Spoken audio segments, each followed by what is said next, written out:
Good morning, everybody. Orange J here with another No Kuni Crossworlds video, and today we are going to talk about the elephant in the room. And the elephant is NFTs, the blockchain, and how it all comes together in this game. Now, Netmarble has published their plan for all of this. It's 18 pages long, and I'm betting not a lot of people have read it, or at least not studied it. I have spent the majority of my day today studying that document, deciding if this was something I wanted to participate in and what it meant for this game. So I highlighted a bunch of stuff. I found some typos, Netmarble. Typos? Really? The teacher in me loses my mind. But I'm going to talk about just what I think it means for this game, if it's good or bad, and just like give you a sense, I hope, of what you could be walking into if you choose to participate in this system. Now, we're going to go over Netmarble's actual plan here. And I'm going to stick to the highlighted parts. And we're going to start with the problem they've identified and what their solution to that problem is. So right here is the problem that, whoop, where's my highlighter? Right here is the problem they think they've identified. They say that there's such high growth in this market that there are new games coming all the time. That's a good thing. However, the problem is with that much choice, with that much new stuff coming out, your investment into the game you're currently playing could go down in value. Because if your game dies and you've put a bunch of money into that game, you might feel like you've just sort of not wasted that money because you did get some fun out of it, but you might feel like it wasn't as valuable as it could have been. I agree with what they're saying here. I think that's a thing. This part in red right here is where I start to question things. They say in order to overcome this, the need for more user-oriented blockchain-based games is rising. Look, I don't know. I haven't seen proof of that. I don't know if I've seen proof of like NFTs being much of anything yet, blockchains meaning much of anything to gaming yet, but let's say, benefit of the doubt, let's go in here with an open mind and see how they plan to flesh this out. Now, if you try to read through this next part right here without like further reading the whole document, I think it's a little confusing, but what they're saying is this. They want to create an entire ecosystem of games where it's like Ni no Kuni and like some sports games and some like other gacha games and other types of games that all exist in one ecosystem. And within that ecosystem, using their, what do they call it? Bridge chain, right down here at the bottom, bridge chain, you can essentially trade between the games. Like you could earn a token in Ni no Kuni, you could put that token into the bridge that connects all the different games, and then bring it into a new game.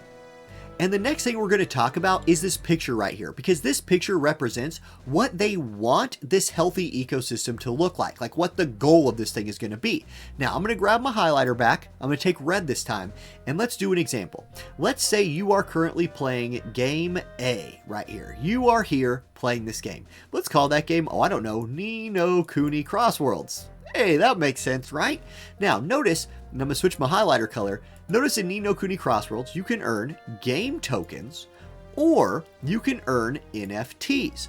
Well, what does this mean? You could take this game token, in theory, and trade it into a bridge token. Put it into this middle section here, and then put it over into new game you want to play.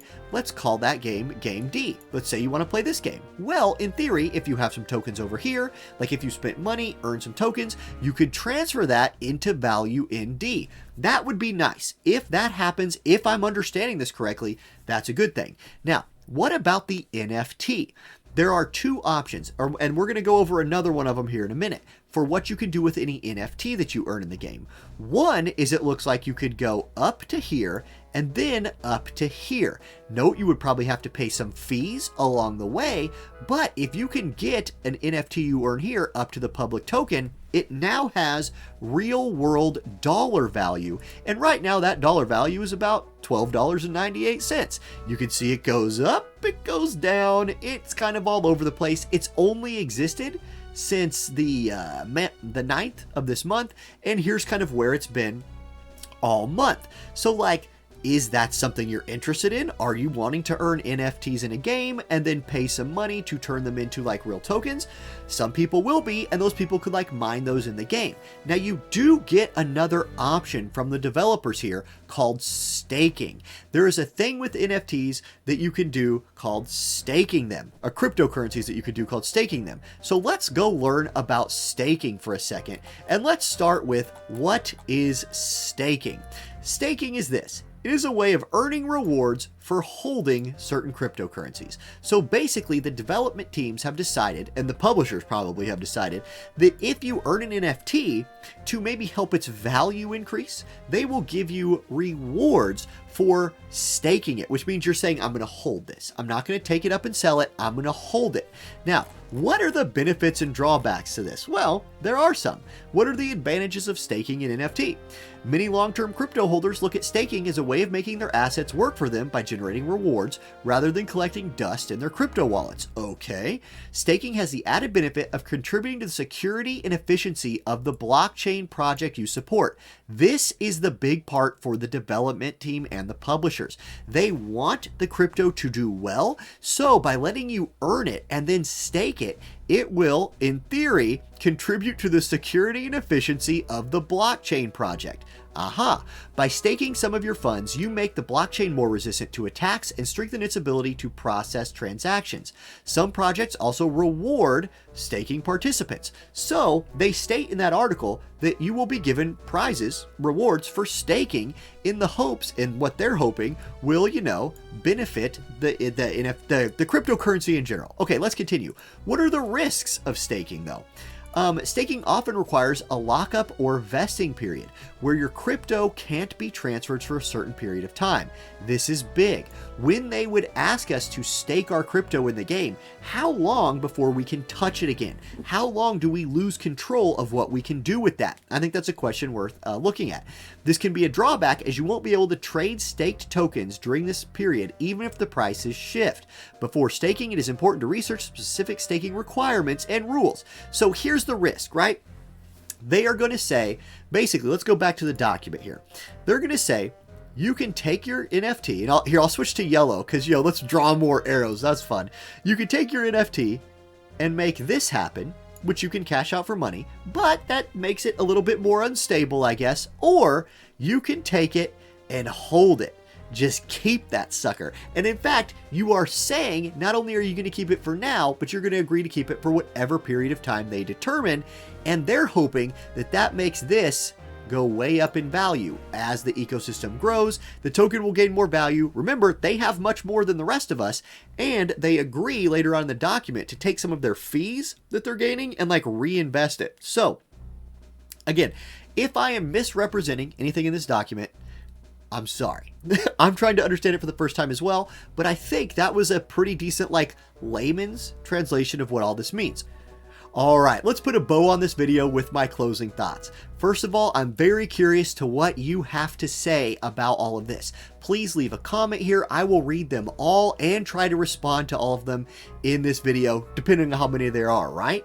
Also, I will link the article if you want to read more in there of what their plan is. You won't get my beautiful drawings, but you'll get a fresh, clean version instead. Now, how about this affecting the actual game? I think there's two routes here, and I'm going to give my opinion on both of them. Route one, we'll call this the good route, is the game exists, it's a good game, it's really fun, and this exists as a system to the side. Maybe it's optional dungeons, maybe it's just something that happens naturally as you spend money in the game.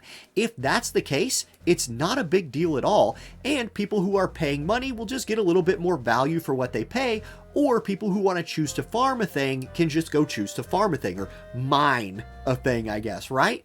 And the game just exists for everybody else, so we just have fun, and that's awesome. Cool. I hope that's the way it goes. Now, if it is intrusive, which we'll call the bad route, where it's always in your face, the only way to get the really good stuff in the game is through the NFT system. And I don't mean through paying. We already know there's pay to win elements in this game, but that's not surprising. There are pay to win elements in every mobile game. Guys, look, if you don't like pay to win in games, I have bad news for you. Gaming seems to be going more in this direction, and your opinion is probably not going to change that. So if there are pay to win elements in this game, we already know that. If they are tied to this NFT system and you have to go through a bunch of BS to be able to participate in it, and it literally makes the gameplay worse, that sucks, and it will ruin the game.